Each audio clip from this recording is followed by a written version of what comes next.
Good afternoon, students. Welcome to our e-learning class.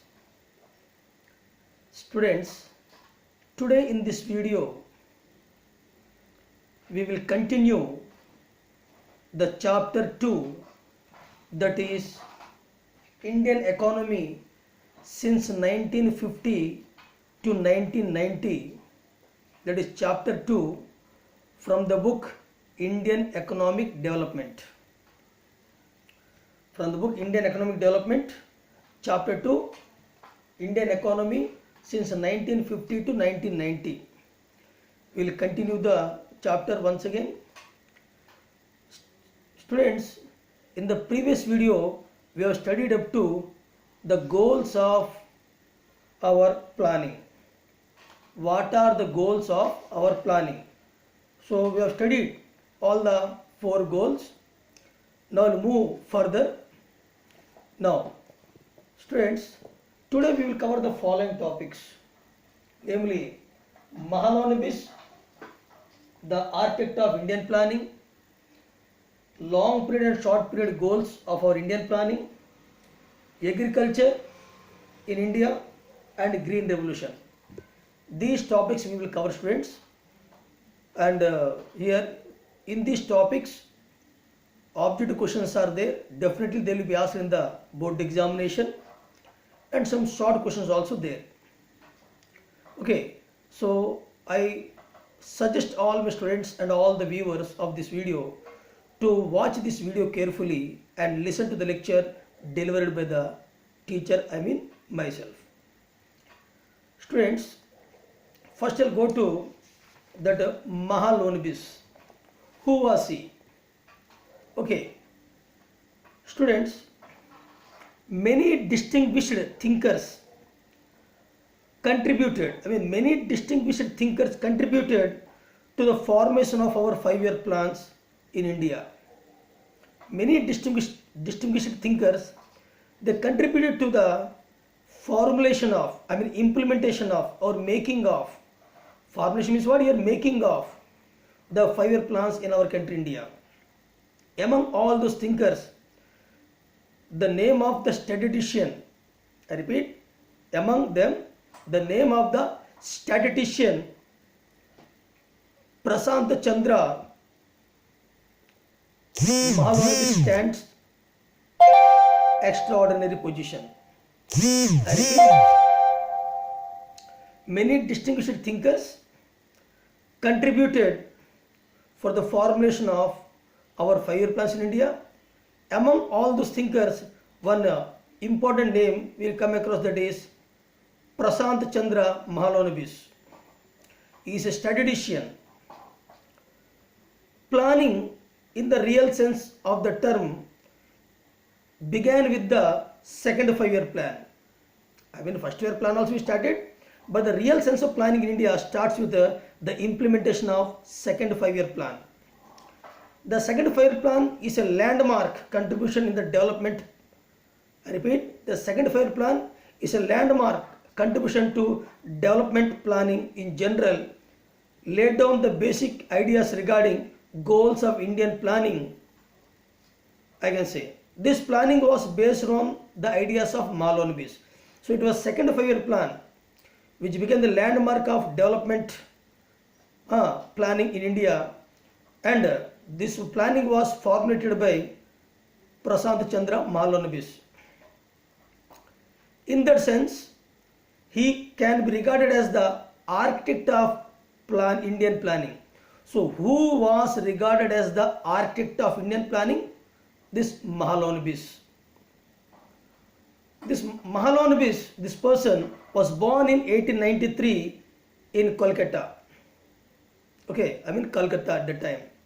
He was educated at the Presidency College in Calcutta and at Cambridge University in England.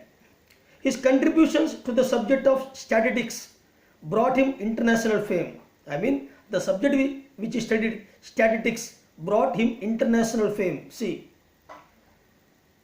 in 1946, he was made a fellow member of Britain's Royal Society, one of the most prestigious organizations of scientists. Only the most outstanding scientists are made members of the society. Mahalanobis established, remember students, Mahalanobis established the Indian Statistical Institute, ISI, Indian Statistical Institute in Kolkata, and started an important journal. One important journal he started, that is called Sankhya. The name of the journal was Sankhya. Okay, and also Mahalanobis invited many distinguished economists from India and abroad to advise him on India's economic development. Some of these economists became Nobel Prize winners later. Clear? Next, Mahalanobis were those who were very critical of the socialist principles of the second five-year plan. In other words, he was willing to listen to what his critics had to say, the mark of a great scholar. So he is the architect of Indian planning. Okay students, now moving to our second topic, long period and short period goals. Students, in the previous video I told you every country adopts planning, I mean a particular strategy for the development of various fields in their country. Similarly, the planning in any country will have some general goals. They are called general goals. I mean, they are what? Long period goals. I mean, general goals. Apart from general goals of planning, there will be some specific goals of each five-year plan. Specific goals of each five-year plan. General goals and also specific goals. General goals are long period goals. Specific goals are meant for the particular five-year plan only. Specific goals. So, in this textbook, here general goals are, said as what? Long period goals, and specific goals as given as what? Short period goals. So generally, what are the general goals of planning in India? Generally, general goals of planning in any, of all the countries varies from country to country, depends upon the stage and level of development of the country. So in India, the following are the general goals. Okay. The general goals are to increase the GDP of our country, India. GDP's growth. To increase GDP's growth is the first and foremost general objective of planning in our country, India. Okay, increase in GDP, gross domestic product, increase, gross domestic implies increase in the level of output in the economy. Increase in GDP means increase in the level of output in the economy. It implies an increase in the flow of goods and services in the economy. Similarly, here the second important goal, general objective of Indian planning is creation and generation of employment opportunities. Creation and generation of employment opportunities. That means we can say providing full employment. Providing full employment. Full employment refers to a situation. Full employment refers to a situation when all the people, full employment refers to a situation when all the people who are able to work and willing to work, able to work and willing to work at the market wage rate are getting work.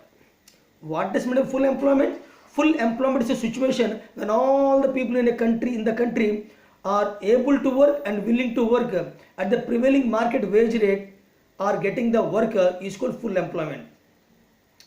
In other words, those who are able to work and are willing to work must get work. This is a social objective of planning. This is the social objective of planning. Similarly, the third important general goal or general objective of planning of India is equitable distribution or equity. Equitable distribution or equity. That means economic growth would become a meaningless exercise if the benefits of growth accrue only to handful people in the society. Okay, whatever benefits are made, that benefit should be that benefit should be received by all the members of the society, not a particular class or not a particular group of people.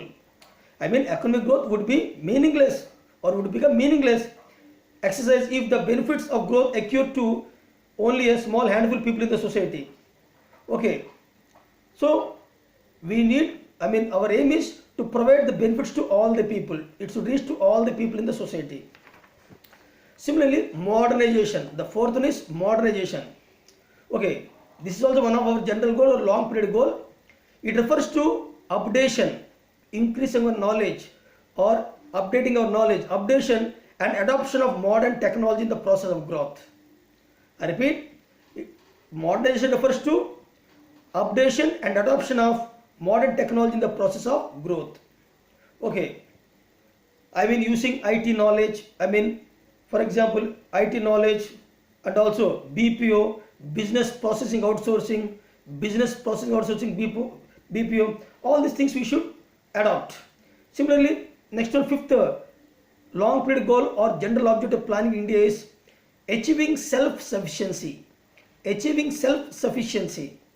That means our country should become self-sufficient in all the things without depending upon other country.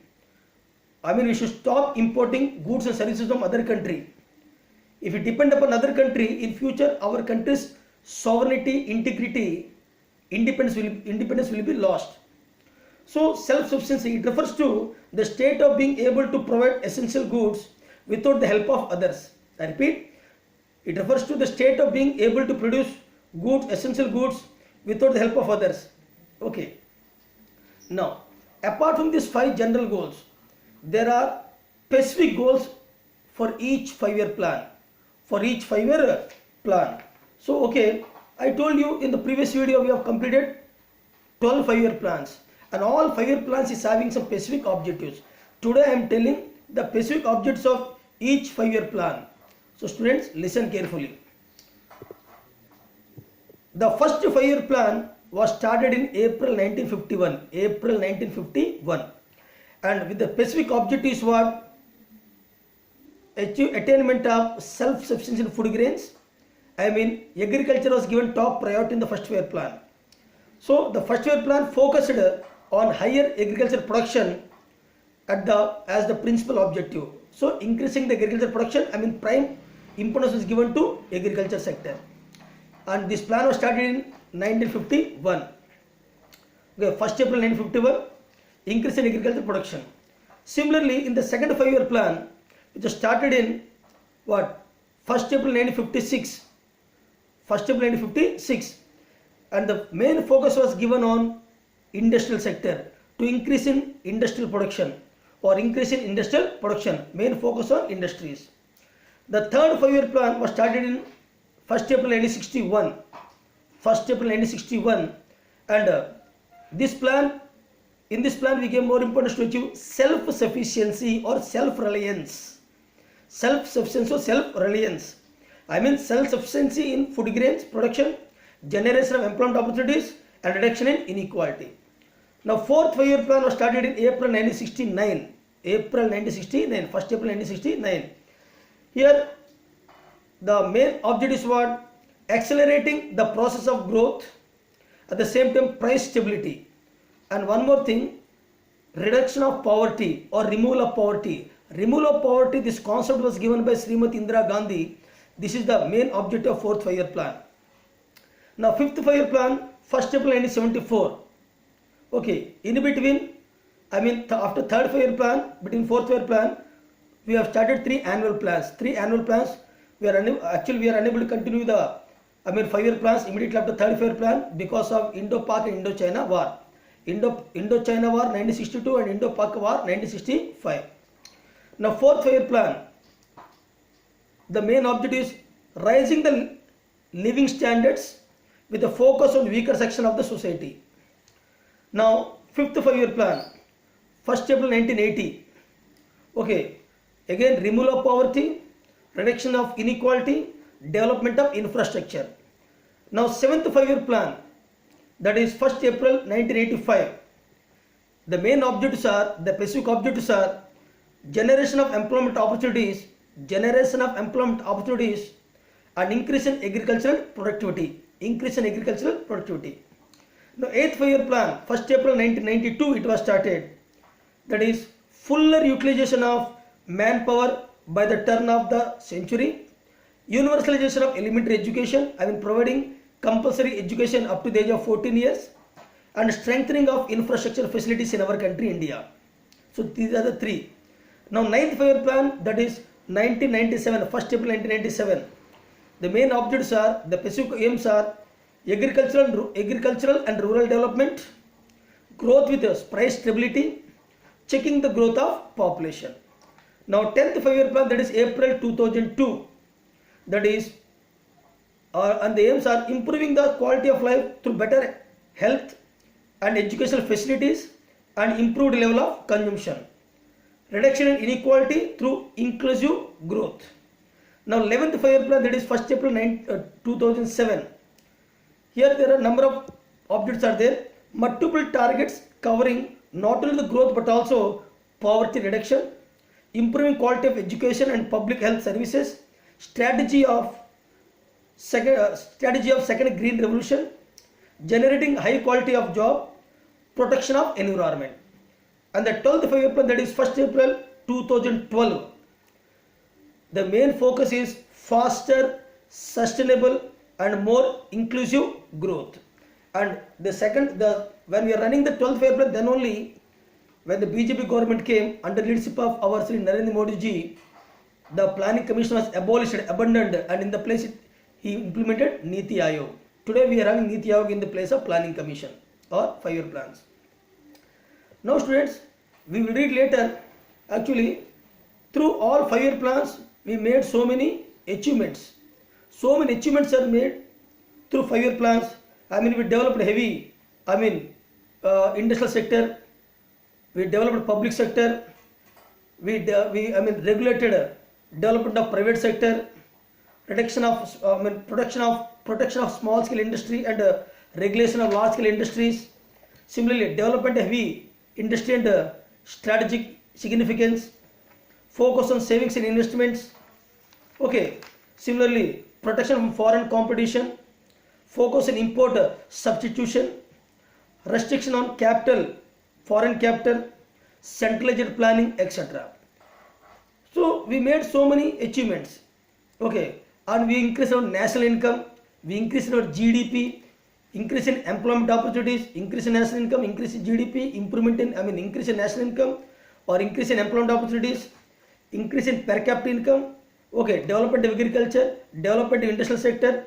Okay, diversification of industrial sector, development of economic infrastructure. Okay, social infrastructure, international trade, everything we have developed through 5-year plans. Though there are so many achievements, but at the same time there are some failures. There are some failures also there which we could not able to achieve through all 5-year plans. Achievements are more. At the same time, there are some failures. Though these many years we spent on 5-year plans, but still there are some failures. That means still we are unable to reduce the poverty. Poverty was found at significant levels in India. We are unable to provide distributional justice to all the people. We are unable to control the concentration of wealth in few hands. We are unable to reduce the unemployment. Okay, so we are unable to reduce unemployment, unable to control the concentration of wealth in few hands, unable to reduce poverty. Still poverty is persisting in our Indian society. Still, inflation rate is more in India. Okay, so still there are some failures are there. Now moving to next topic, that is agriculture. Students, we have studied in the first chapter about the Indian agriculture on the eve of independence. Okay. See, students, we have learnt about chapter 1 that during colonial rule, our agriculture was stagnant. There is no growth nor equity in the agricultural sector. Neither growth was there, nor equity was there. It was stagnant. The policy maker, hence the policy makers of independent India, after getting independence, the policy makers, the policy framers had to address these issues. They have to think why our agriculture is stagnant. So how to develop that one? So they have to address these issues which they did through land reforms. Several land reforms were introduced in India after independence in order to bring changes in our agriculture sector to increase the productivity or production in agriculture field so that we can attain self-sufficiency in food grains. So our policy framers or policy makers, they addressed this issue after independence and introduced several land reforms and promoting the use of high yielding variety seeds. High yielding variety seeds, HYV seeds. Through HYV seeds, the production of food grains in our country was increased. And these HYV seeds were introduced through Green Revolution. Okay, so the use of HYV seeds in Indian agriculture, generally we can say that is called Green Revolution. Now students will discuss about Green Revolution. Actually, Green Revolution was started in mid 1960s. And it was first started in the northwestern part of India, that is in Punjab and western Uttar Pradesh. Punjab and western Uttar Pradesh are the two places where we started the Green Revolution first, okay, in mid 1960s. And this through Green Revolution, there is a lot of improvement in wheat producing areas. A lot of achievements are made in wheat production. Okay, and for your information, for the first time the HYV seeds, high yielding variety seeds were first used in millets. When we got success in millets, then we used in wheat. When we got success in wheat, then we used in what? Paddy. Millets 1963-64, wheat 64, and paddy 1965. Now, land reforms. At the time of independence, the land tenure system was characterized by intermediaries. During British rule, we have what? The Jamindari, Raitwari and Mahalwari system. And through the system, our land revenue was taken by these Jamindars, who has to submit that revenue to British government. And through the system, our farmers peasants were highly exploited. Okay, intermediaries called Jamindars, Jagirdars, etc., who merely collected the rent from the actual tillers of the soil without contributing towards improvements of the farm. They simply collected the land revenue, but they never paid any concentration towards the improvement of the farms. Okay, hence the productivity was very low. So the low productivity of the agricultural sector forced India to import. When we have less production, then we are forced to import food grains from other countries, particularly from USA, United States of America. Imported food grains. Equity in agriculture is called, equity in agriculture called for land reforms, which primarily refers to change in the ownership of land holdings. Just a year after independence, soon after the independence, after 1 year, steps were taken to abolish all these intermediaries. We abolished Jamindar, Raitwari, Mahalwari, all these land tenure systems we have abolished. The idea behind this was to give the ownership of land to the tiller of the soil. Those who till the soil, he will be the owner of the land. The idea behind this move was the ownership of the land would be given incentives to the tillers to invest in making improvements, and provided sufficient capital was made available to them. Okay. Similarly, we also introduced land ceiling reforms or land ceiling acts. After independence, we made this land ceiling acts. Through this act, we fixed the amount of land to be held by any particular person, either wetland or dry land, or fertile land or barren land. Land ceiling act. As prescribed by the government, this certain amount of land only a person should possess. Extra land will be taken by the government. That's called confiscation of land. So land ceiling was another policy to promote equity in the agriculture sector. This means fixing the maximum size of land which could be owned by an individual. The purpose of the land ceiling was to reduce the concentration of land in single hand and distribute the surplus land to the landless farmers. Okay. Similarly, students, coming back, the land ceiling legislation, the land ceiling law also faced hurdles. It also faces several hurdles. And one important name, Acharya Vinoba Bhave, the disciple of Mahatma Gandhi, he started Bhudan movement. He went from place to place in India. He toured throughout India and collected the surplus land. Some people voluntarily donated land. He collected all the land and given to landless farmers in our country, India. So this land ceiling act also have some hurdles. The big landlords in India challenged the legislation in the courts. Okay, delaying the implementation of this land ceiling act. They used this delay to register their lands in the name of their close relatives. That's called Benami.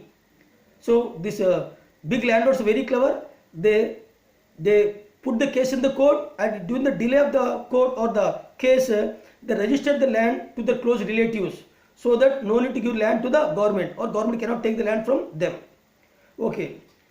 So this legislation had also a lot of loopholes which were exploited by the big landholders to retain their land. Land reforms were successful in Kerala, West Bengal. In these two states, land reforms were successful, Kerala and West Bengal, because the states had governments committed. These two states are having governments committed to the policy of land to the tiller. That is called CPI. CPI in Kerala, CPM in that West Bengal. These are communist governments. They are committed to provide the land to the tiller of the soil. Okay. Unfortunately, other states did not have the same level of commitment, and vast inequality of land holdings are still continue till day. Now, Green Revolution. The Green Revolution, before telling this one, I want to say, at the time of independence, about 75% of the country's population were depending upon agriculture. And at the time, the productivity of agriculture was very low because of the use of poor fertilizers, manure. We have not used good graded seeds, no irrigation facilities, no modern technology, etc. So the agricultural productivity was very low because of the old technology. We have did old methods of agriculture, and the absence of required infrastructure. We are not having proper agricultural infrastructure for the vast majority of the farmers. India's agriculture virtually depends upon monsoon rains, and then sometimes if the year is good, the farmers are getting sufficient rainfall, adequate rainfall, and the production was good. Sometimes there is a bad year for the farmer when the rainfall is less. So monsoons are greatly affecting the Indian farmers and the agricultural productivity. And at that time we are not having adequate irrigation facilities also. The British government have not paid any attention towards the development of irrigation facilities. So that's also one of the reasons for low agricultural productivity or backwardness of agricultural production, or I can say agricultural stagnation in our country, India. The stagnation in agriculture during the colonial rule was permanently broken by the Green Revolution. So whatever stagnation was there, our Indian agriculture at the time of British rule or colonial rule, that was broken, that stagnation was broken with the introduction of Green Revolution. And as I told you, this Green Revolution means what? Use of HYV seeds in the field of agriculture, or Green Revolution refers to increasing the food grain production in our country, India. Increasing the food grain production in our country, India is called Green Revolution, and it was started first in northwestern part of India, states like Punjab and Western Uttar Pradesh, and later it started in other states also. And this brought development of agriculture, but at the same time it also leads to regional imbalances. Why? Because some states are agriculturally developed and some states are agriculturally backward. Okay. Now, so this refers to the large increase in production of food grains resulting from the use of HYV seeds or high yielding variety seeds, especially in the wheat and rice. The use of these seeds required the use of fertilizer and pesticides in the correct quantities, as well as regular supply of water. When you grow HYV seeds, we need sufficient irrigation, otherwise the crops will burn. So sufficient fertilizer, sufficient irrigation needed when we are using HYV seeds in our agriculture. The farmers who could not benefit from HYV seeds requirement reliable irrigation facilities. The farmers who could benefit from HYV seeds required reliable irrigation facilities as well as the financial resources to purchase the fertilizers and pesticides. As a result, in the first phase of Green Revolution, which was started from 1960s up to mid 1970s, mid 1960s to mid 1970s, that is the first phase of Green Revolution. Okay, states like Punjab, Andhra Pradesh and Tamil Nadu were benefited a lot. Punjab, Andhra Pradesh and Tamil Nadu, they benefited in the first phase of Green Revolution, starts from mid 1960s to mid 1970s. Similarly, from mid 1970s to mid 1980s, okay, the HYV technology spread to the larger number of other states and benefited more variety of crops also. Earlier only wheat and rice, now it benefited other crops also. The spread of Green Revolution technology enabled India to achieve self-sufficiency in food grains, and we stopped importing food grains from other countries. So we no longer had to be depend upon the mercy of America or any other country for food grains. Okay, the growth in agricultural output is important, but it is not enough. If we see our large population and the agricultural production, it is what mismatching. We are unable to feed the growing millions of population in our country, India. Okay. Now students, we are coming one important concept here. One more question, that is, what is meant by market surplus? Or I can say, what is meant by marketed surplus? Listen students, market surplus or marketed surplus means that portion of agricultural produce, which is sold in the market by the farmers. That portion of agricultural produce which is sold by the farmers in the market is called market surplus. I repeat, the portion of agricultural produce which is sold in the market by the farmers is called market surplus or marketed surplus. A good proportion of the rice and wheat produced during this green revolution period available as marketed surplus to the farmers. Okay students, so in this way we have covered all these topics today in this video. We will come up with some other topics from the same chapter. Okay, I hope today we have understood some of the important concepts through this video. So we will come up with some other topics in the coming video, students. So till then, take care.